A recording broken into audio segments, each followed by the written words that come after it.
All right, welcome back to the channel. It's your boy Fanon, and in this video, Shakur Stevenson's team speak out and says, we got Gervonta Davis's number, and we can prove it. This coming from Wally Moses, the trainer and grandfather of Shakur Stevenson, on the podcast Mill City Boxing with Zab Judah and Mill City.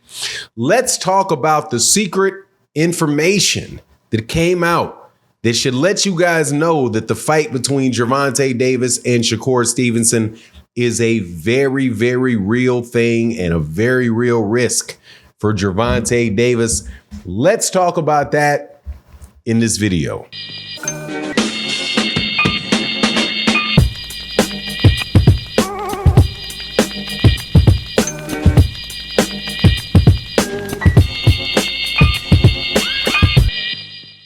All right, welcome back to the channel. It's your boy Fanon, and in this video, we're going to talk about the boxing going on at 135 and an interview that was done with Shakur Stevenson's team talking about the Gervonta Davis fight and letting out some information that I didn't know about and maybe you didn't know about, but we're going to talk about because it's very, very significant in the sport of boxing when somebody says, we got your number. We know what you're doing. Ain't no surprises between me and you play right into our hands. That is what Shakur Stevenson's team had to say about Gervonta Davis. Now, before I get into that, though, let me welcome you back to the channel. If you are new to the channel, please accept my invitation to hit the subscribe, hit the bell icon so you can be notified of when we release more videos. And if you're a longtime subscriber and supporter of the channel, thank you guys so much. And make sure that you go subscribe to my personal YouTube channel, MH Blackwell. You'll see the link in the description below where we talk about things related to business, the business of boxing, and other things unrelated to boxing that don't quite fit on this channel. I think you guys will really enjoy it. And shout out to everybody else that comes around and supports all the time on the channel. Shout out to the people, the big super thanks crew, and thank you to the live stream crew. Matty O, Barbara D, shout out to everybody else, but let's get into this. Wally Moses was asked by Mill City about the fight with Gervonta Davis.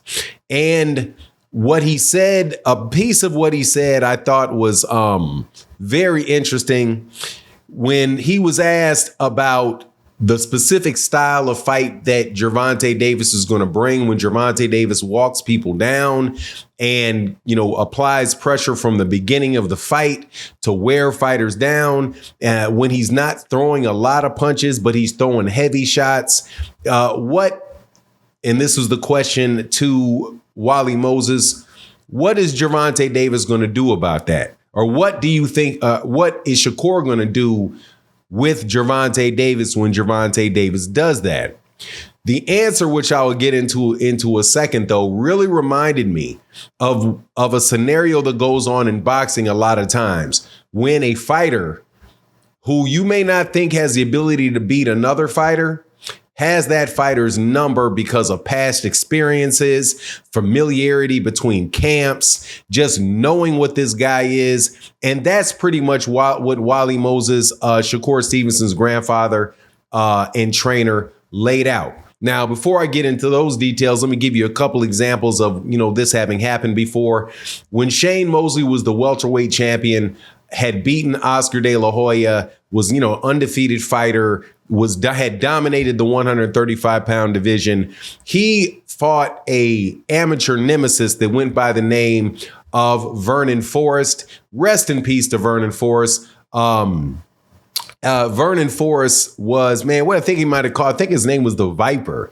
Long, rangy fighter that nobody really thought was on the same level as Shane Mosley, but they had an extensive amateur experience with one another, and Vernon Forrest was very familiar with Shane Mosley, and the result was not good for Shane Mosley, and most people didn't see that coming. They fought a second time. Result was the same thing. Vernon Forrest came out on top. Sometimes you just have people's numbers.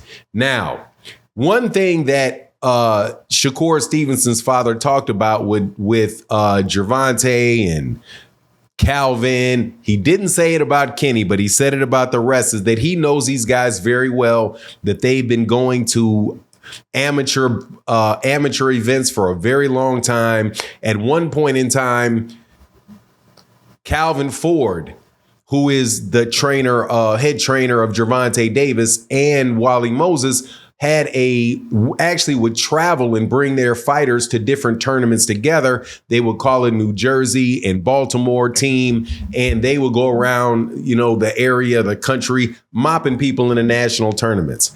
Wally Moses also said that he has never had a fighter to lose to Upton Gym out of Baltimore, Maryland. That's the gym that Gervonta Davis comes out of, that Coach Calvin Ford and Kenny Ellis train their amateur and their professional fighters out of.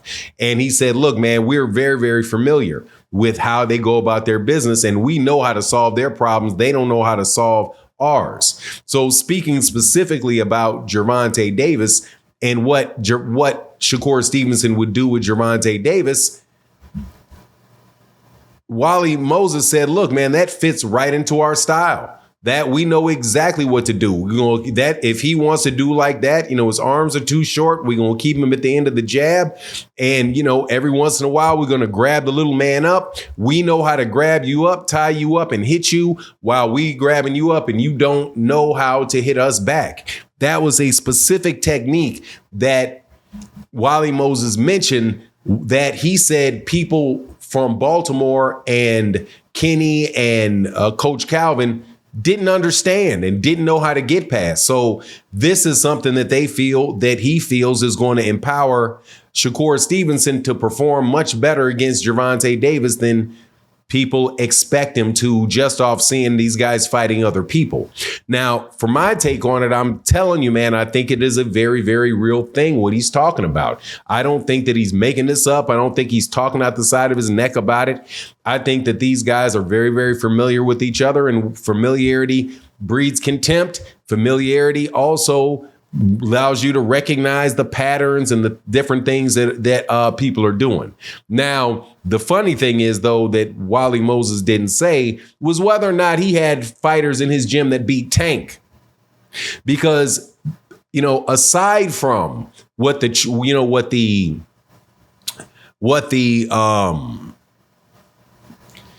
trainers add, you also have to consider, when you're looking at two fighters, the talent of the fighters that you're actually going up against. Because, hey, man, some fighters themselves bring something to the table and not just the camp. But it almost sounds, though, that Wally Moses is looking at this similar to like Vernon Forrest and Sugar Shane Mosley.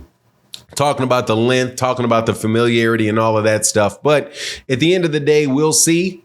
They say that these guys are going to want to make the fight. Hopefully they'll get that fight done, but we'll see. I just thought that was very interesting information. Please let me know what you think in the comment section. And with that, I'm out. Deuces.